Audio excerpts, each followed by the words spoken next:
Good morning, Cedar River Elementary School. Today is Friday, is May 22nd. Here are your daily announcements.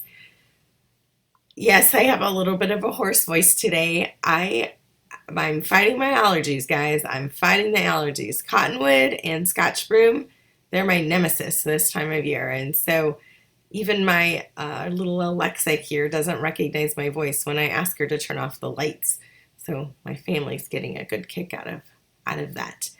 So what do I have for you today? I know on Wednesday I said that I had an update on our mailed prizes, and I mentioned that, but I forgot to give the update. And I film these in chunks, so sometimes I can film them all at once and I can go back and forth, and sometimes I film a little bit and then I have a meeting or something else going on and I come back. So I forgot to announce that our prizes were actually delivered on Wednesday to Front Porches by Mrs. McKittrick.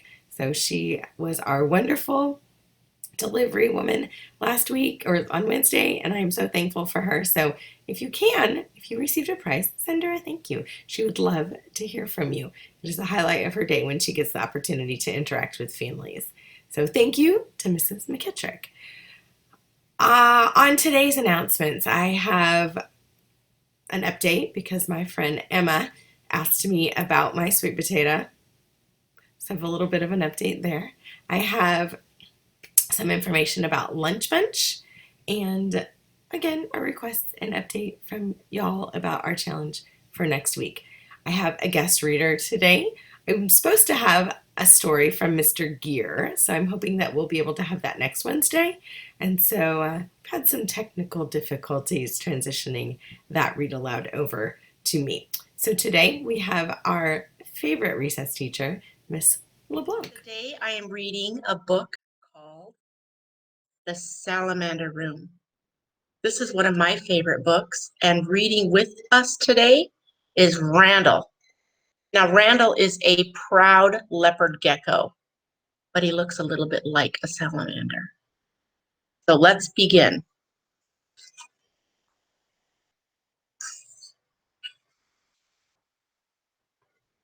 Brian found a salamander in the woods.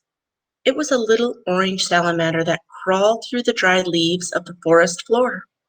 The salamander was warm and cozy in the boy's hand. "Come live with me," Brian said. He took the salamander home.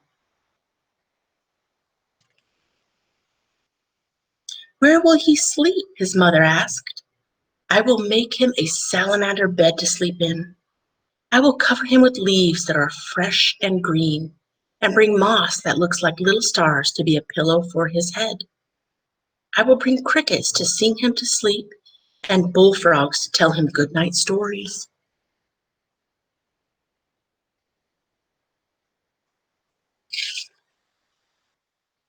"And when he wakes up, where will he play? I will carpet my room with shiny wet leaves and water them so he can slide around and play. I will bring tree stumps into my room so he can climb up the bark and sun himself on top. And I will bring boulders that he can creep over."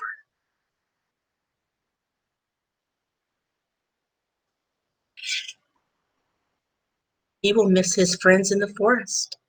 I will bring salamander friends to play with him.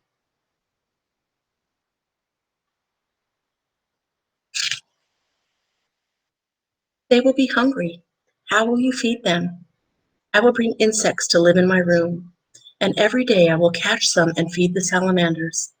And I will make little pools of water on top of the boulders so they can drink whenever they are thirsty.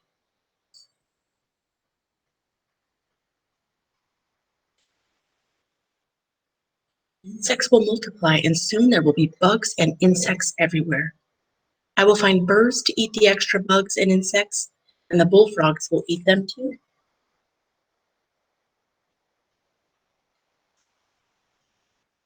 Where will the birds and bullfrogs live? I will bring trees for the birds to roost in and make ponds for the frogs.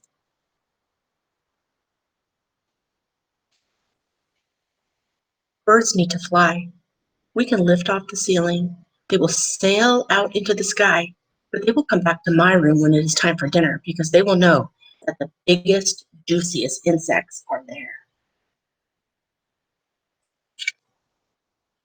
But the trees, how will they grow? The rain will come through the open roof and the sun too, and vines will creep up the walls of my room, and ferns will grow under my bed. There will be big white mushrooms and moss like little stars growing around the tree stumps that the salamanders can climb on.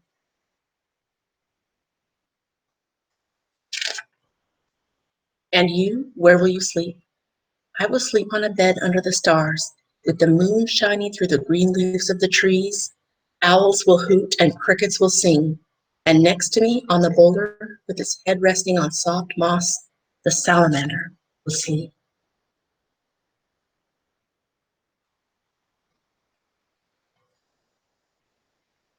Thank you for reading with Randall and I. He has gone around out of your view, but we were excited to share this fun story with you.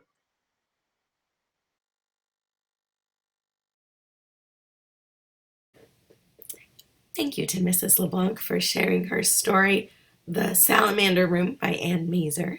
We always love guest readers.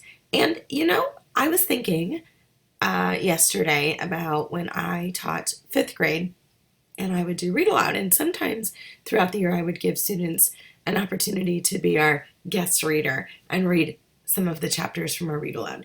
If you and your family have a favorite book that you would like to share and be featured on morning announcements, I can't guarantee that everyone will get a chance or how many we'll have, but if you would like to share it with me through Google, if you have a Google account and you can share it through your Google Drive, you can record it directly from there or record your video of you reading it and upload it to Google Drive and share it with me, T. McDanny at TahomaSD.us.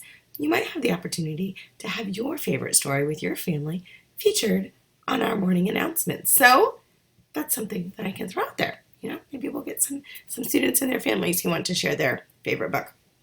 But what I have for you next is an update on it's like a science challenge, but an update on see, I roped y'all into it, sweet potato. This is my new sweet potato. My friend Emma asked me how my old one was doing. It was not doing so hot. So I have decided to try this again with a smaller version of the sweet potato and put it in a few days ago.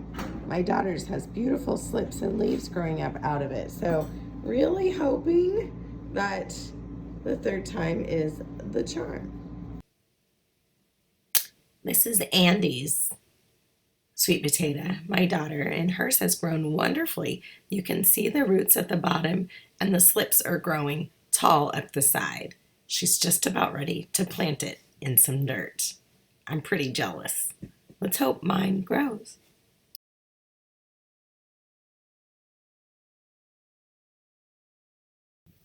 All right, now we have some lunch bunch updates. This week, we completed a full series of all grade levels for Lunch Bunch. We had Share Your Favorite Book, and our kinders received 2 story times, 2 reading, two books to share. And next week, there's no announcements on Monday in honor of Memorial Day, but we do have regular scheduled Lunch Bunch. So the codes that went out for kindergarten, first and second grade, those codes will be available for the rest of the school year on your scheduled day. For grades 3 through 5, your lunch bunch codes are through Google Classroom. So if you have not had access to that, please email your teacher or myself and I can share the classroom code so you can join us for a lunch bunch. We've had lots of students come in. It's pretty fun. Next week, we have our red, white, and blue theme, and some more information will go out for our themed weeks going forward. I will share that with our PTO today, and Mrs. Donahue in the front office is going to send out the flyer to your families so you know what those themes are when you join. I'm excited to see you at our lunch bunch. We have Mrs. Mosty, Miss McKittrick, we have Mrs. Lopez Herrera, we have Mrs. Mrs. Brock, we've had Miss LeBlanc, so Miss Lana, lots of teachers pop in, plus your classroom teachers and the Milligans, so come join us. We love the lunch bunch. All right, guys, I've also received some photos of you baking. Remember, our challenge this week is Send me a photo of what you've been cooking. What are you baking? What sweet treats have you and your family made during this time? I've received a few pies and a cake, and I can't wait to see what kind of chefs you are becoming. So please share those with me. You can email them to me, and I will share them next Wednesday. All right, friends, that's all I have for you today. I hope that you make it a great Friday. It's kind of rainy outside, and the weather for the Memorial Weekend isn't supposed to be that great, but I know that you will make it terrific. And I know that you will choose kindness and help your family and continue to show those O3s even when you're not at Cedar River, because that's what otters do. Make it a great one, and I will see you here on Wednesday morning.